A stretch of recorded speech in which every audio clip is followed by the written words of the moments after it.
What's up, guys? Sarah Winstead here, bikini athlete and coach for Pro Physique. Welcome back to my channel. Today's video is a nice little sit down going over some tips, some things you need to know before you start a contest prep. It's the new year. Everyone is getting so excited, myself included, for this competition season. No, I'm not competing, but I'm getting excited to see my clients compete, my friends compete, and just getting back into the bodybuilding space again after, the lull after the Olympia and things like that. So I'm excited for this season, but I thought I'd put out a video just kind of going over my pre-prep checklist, as it were, of areas in which, as both a coach and a competitor, things that I look for in my athletes, qualities, things that we just need to make sure we have nice and checked before we go into a contest prep. And I have a list here, as always, just to make sure I don't forget anything. So let's kick things off. A lot of my clients, and I ask my clients this question, have a strong why, a why behind their competition goals. This is important, and it needs to not be a plastic trophy or a sword or a medal or a placing or whatever. You cannot tie your why to a placing, to how you're going to do. Why? Because you can't control that. You cannot control who shows up that day, who the judges prefer. All you can do is give your very best effort and bring your best package. That's why a strong why needs to be beyond a trophy or a placing or anything like that, or even the goal of going pro. That is one of my goals the next time I step on stage, but it's beyond that for me. It's improving my physique, showing the world what a natural female can do as a competitor in the NPC, which is very, very difficult. But I want to show people what I can do. I want to challenge myself and challenge my physique and challenge my mindset. I'm very, very much goal oriented, and I've always been searching my entire athletic endeavors for that next goal. I was a college athlete. I was a swimmer at Clemson University, go Tigers. And I was always looking for that next goal. I've done half marathons. I've done masters swimming. I've checked all those different boxes, but then I found bodybuilding. And as you guys have seen in my channel, competitions have always been a good mile marker for me to see where my physique is, where I stack up, and what I can improve upon.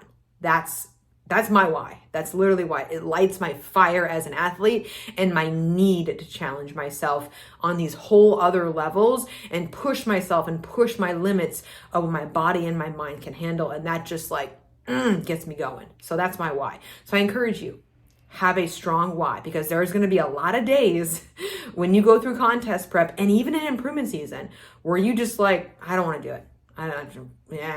You're going to have those days where you're just I don't want to prep my food. I don't want to drink my water. I don't want to get my steps. Screw it. It's raining. It's disgusting. It's cold. You're going to make up all the excuses in the world to be lazy. And your why is what holds you accountable to yourself. So strong why, one of my pre-prep checklist options, and one of the top ones, honestly, that I discuss with all of my competitors, either on our consult call or we figure it out through check-ins or we discuss it before we start contest prep. We got to have that strong why. The next one is regards to training.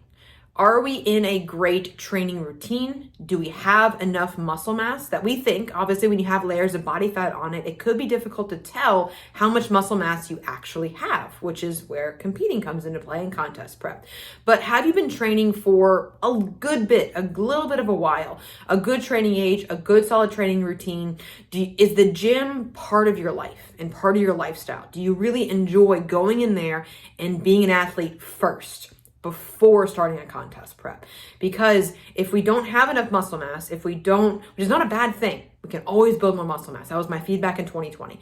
But if we don't have the gym as part of our lifestyle and enjoy that, when we have all this food that we're eating, especially in improvement season, especially when we have just all these opportunities to be an athlete in the gym and push ourselves hard and grow, if that's not part of our lifestyle, then it's not going to happen in contest prep. Because again, we're going to be cutting calories. We're going to be adding cardio. You're going to be energy deficient. And so that makes going to the gym and rolling out of bed and packing your gym bag and packing your water that much harder. But if the gym is already part of your life, then it makes it a whole lot easier. And if you enjoy that part of it. So gym, enough muscle mass, enough density to be competitive, in a sense of, hey, if it's a bucket list item, then that's great. We don't have to really worry about this as much. Then you might have already put the work in on the front end for us to reveal the muscle mass underneath, but it should also get you excited too, to build afterwards. And then looking at where our metabolism is, where our maintenance calories are, and also where our cardio is. Now, these are tools in the toolbox. We need to be able to work with this as far as like pulling out the tools, like pulling out of the toolbox more cardio, because if we're in improvement season doing an hour of cardio a day on the Stairmaster or incline walk-in, there's not much place we can go from there that's not going to severely impact your ability to function in your day, in your schedule. And so getting that cardio down to a manageable level of where we can still make progress in the gym, we can recover, it's not a hindrance, but it's still good cardiovascularly for your health. That's great. But we can't be doing mountains of cardio in improvement season and expecting to go up from there, because your body adapts to cardio. Just like segue, it adapts to calories. And so if we've been underfeeding ourselves or trying to diet before we start a prep, may not be the best place to be. And so I do have people come to me saying, hey, I'm eating 1,500 calories, but look at their photos. They've got 15, 20 plus pounds to lose. It's not going to add up, guys. It's not going to add up. I'm being completely and utterly honest with you. It's not going to work without resulting to extreme measures that I am personally, as a coach, not comfortable pushing my clients to. And so we need to get the calories up. And again, it's not a bad thing. It's not something we can improve your metabolism and improve your metabolic capacity, improve your maintenance calories by just going through reverse diet first. Eating some food, establishing some habits, lowering your cardio, and then getting your body in the best spot to be successful. So we just kick the can a little further down the road, which is not a bad thing. You're never going to regret doing that, because the stage is always, always, always going to be there. So we can reverse these kinds of things. We can improve these kinds of things, even if we're not there yet. But again, this is still my pre-prep checklist of things that we need to have in a solid place before we start a contest prep.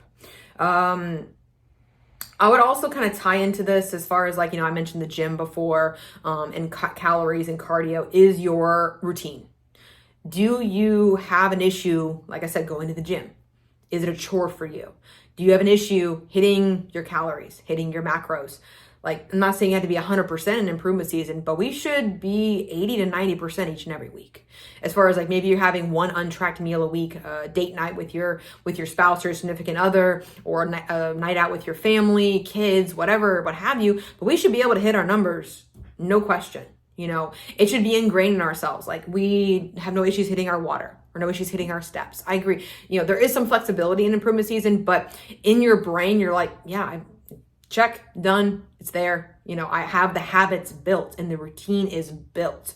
And with this routine, you look at your schedule and you have the ability to add to it. What I'm talking about is there a certain point in prep, if you watch my prep videos, where you have double cardio, where you have to pose every single day. Where are you going to put that? Can you see yourself being able to fit that in, or make the time to fit that into your schedule? Because at a certain point, prep does become a very big part of your life. I'm not going to say it's from day one it is, but certainly the last 4 to 5 weeks.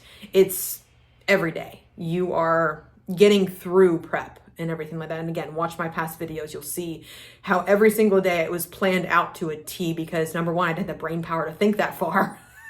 And number two, there was so much that I had to get done. I had to plan it out. You had to have a schedule. You had to have a routine that you stuck to and you didn't give into. You had to set your boundaries with your friends, with your family, and everything like that too.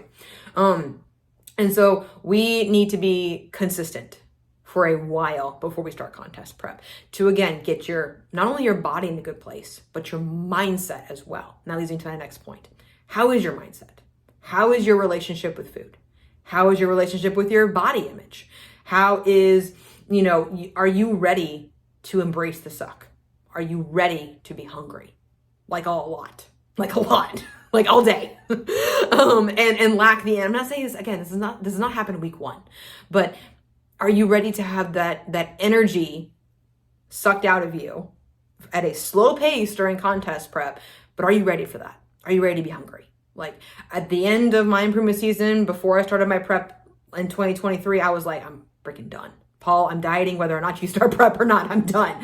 And so that kind of thing, I think that puts you in a great spot mentally of being like, I'm ready for this. I want to be hungry. I want to be ready. I'm ready to not feel this feeling of just like absolute fullness and satiety all day long. I want to feel that hunger because, again, hunger is not a bad thing.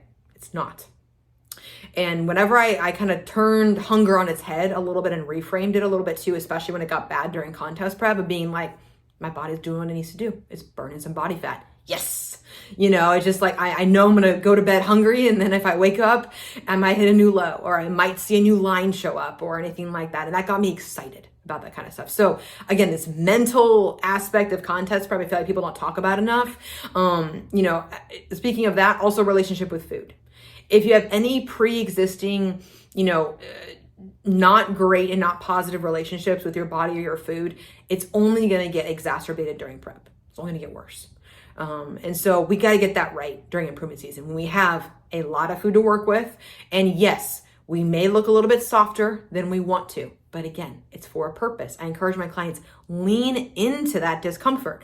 Just like you're going to be uncomfortable in contest prep, you're going to be uncomfortable in improvement season at a certain point. Lean into that discomfort. Find areas and look in the mirror and find pieces of your body and things that you like about yourself. Too often we look in the mirror and we're like, I hate this. I don't like this. We pinch it. We pull it. We do whatever we need to do to it. And it's not great. It's not great for us because we look at ourselves every single day in the mirror and we may not be able to see the positives or see beyond the negatives. And so I encourage you, if you are having an issue with that now during improvement season and you're looking at start doing a contest prep, encourage you, pick out 2, 3, 4 things, even if start with one that you like about yourself, and then say it to yourself every day, every morning, when you look in the mirror, when you try to reach for that negativity, being like, nope, I like how my hair looks today. Or hey, I saw a new like back muscle, like a little trap back there. I never seen that before. Ooh, that's fun. Or I hit a PR today, so I'm strong as shit. Focusing, I've done videos on this as well. Like focusing on PR goals and improvement season can really help improve your body image because first and foremost, you're an athlete. Like that's who you are as an identity. And that's who you're going to be as a bodybuilder. And so why not celebrate those positive things about our body being strong as shit? So, and then relationship with food. We should not be counting the minutes till our next meal when we're in improvement season. Deep into contest prep, in the bowels of it, close to a show, it makes sense because we're hungry and we're food focused. It does set in at some point. I felt the pull of it. I understand what it is. I respect it. But if we have any, the good, the bad foods, there's not that. Like, donuts are not bad for you. Are they less nutrient dense? Yes, of course. But it's not like you're going to be, again, this is why I don't use the word cheat meals or even free meals. I use untracked meals. Because again, there's no positive or even negative connotation with that kind of a phrase. And so working on that relationship with food, improving that, maybe even talking to somebody about it if you need to, talking to your coach about it, helping them help you through that kind of stuff to make sure, again, you are put in the best spot to be successful with contest prep. That's the mindset piece that is so incredibly important. Last piece, another thing people don't talk about a lot. Finances. This is an expensive hobby, very expensive hobby. And so making sure that you have some money saved up, that you kind of make even yourself a little bit of a budget for yourself. This is why I recommend for first timers, if you can drive to your show rather than fly, that's going to save you some money. Even if it is close to your house and you can sleep there instead of sleeping in a host hotel, that can save you some money. You can find used suits if you need to. You can even buy sales suits for your first suit. You can buy shoes that are cheaper. You can buy backup shoes that are cheaper. You can do your own hair. Like if I didn't have extensions that I put in, I just got dry bar. And if I didn't have the extensions, if I knew how to put them in, then I wouldn't do my hair. Or if you want to learn how to do your contest prep makeup, which not a forte of mine, but there's tons of videos about that. You want to learn it? Great, wonderful. Learn it, buy the equipment, time it, make sure you give yourself extra time on show day. But then that could be a cost saver as well for you too. Rooming with a teammate, rooming with a friend. I roomed with Maria for Junior Nationals, and that was great because we split the cost of the hotel, made it a little bit cheaper for us. I've even, done the DIY pro tan for all of my shows. I feel like I've added up the cost. I think it's a little bit cheaper. It's not so much cheaper as the time that you might be saving too, going back and forth from the venue as well. So we can make budget-friendly options for shows. But again, it's still expensive. You still have to make an investment into that kind of stuff. And you still have to make an investment in things like coaching, posing coaching. I highly recommend those two, not just because I am a coach, but because at a certain point in contest prep, you have blinders and you cannot see yourself rationally. You can't. And there were many weeks where I thought I was not making progress. I sent my check into my coach and Paul was like, yeah, you're fine. You're doing great. Keep it up. You know, you're looking better. You're looking tighter every single week, things like that. And so it's important for that kind of outside perspective. Not just your mom or your friends saying, oh, you should have won, or oh, you look great, or oh, you need to eat a cheeseburger. You know, I hate that one. Like, I appreciate it. Thank you so much. Thank you. Posing coaches as well can be very helpful because, like, for me, posing, if you watch my videos, like, it was an area for me that was like very much needed to improve. From my 2020 season to now, it needed to improve. And so I invested in a posing coach. SARAHW is my posing coach. She took me from being a little wobbly Bambi to being a jellyfish. So it's better. It's not where I want it to be, but it's better, much better than what it was. But that takes a monetary investment and also the time. Like, I posed every single day. After lunch, when my belly was full, I timed that because energy, y'all, energy. Posing takes time and energy. Posed every single day, and it helped me. It really, really, really helped me to be comfortable with the transitions, be comfortable with the front and the back pose, things like that, that can really help you, again, put in your best effort for show.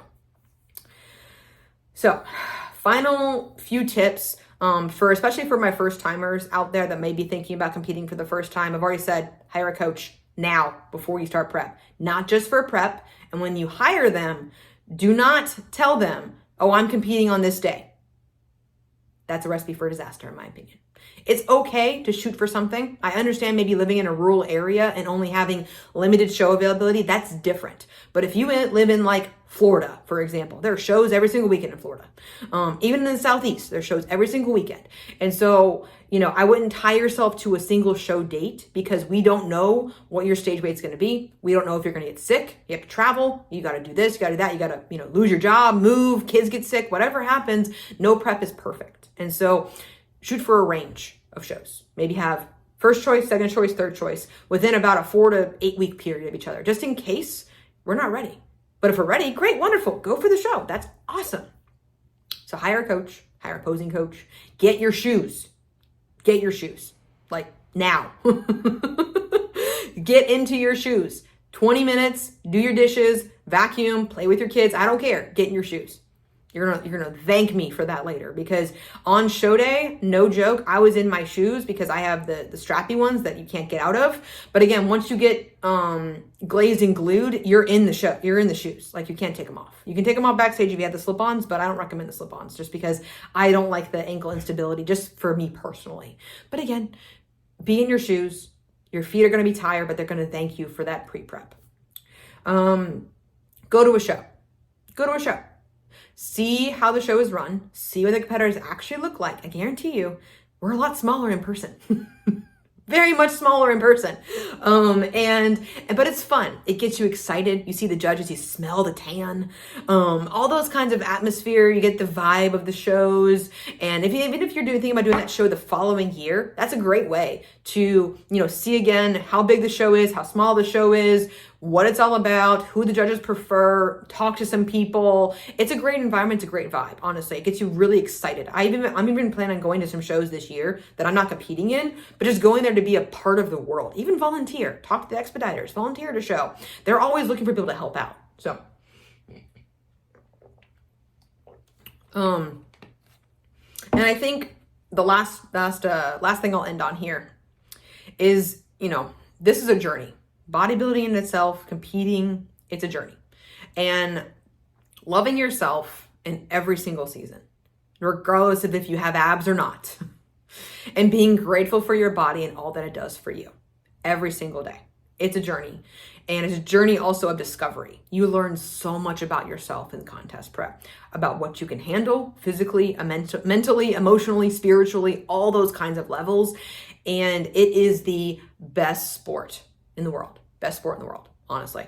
And I think it's just fantastic as far as that stuff is concerned. But like I said, loving yourself, not just when you're stage lean, because I'm not like that right now. And I walk into the gym, I don't have abs, I'm in my improvement season, and I love it. Love it. Why? I'm an athlete first and foremost in the gym, but I love what my body can do for me, and I love how strong I am. But I know that, I love my body in every season. Yes, it's awesome when I'm shredded.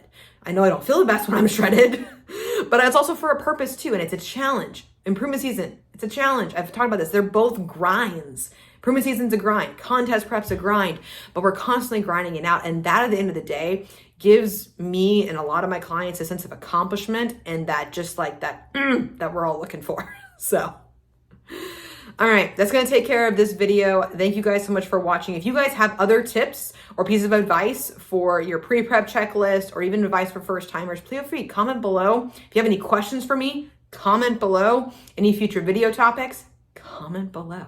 So, hope you guys have a great rest of your day, and I will catch you guys in the next video.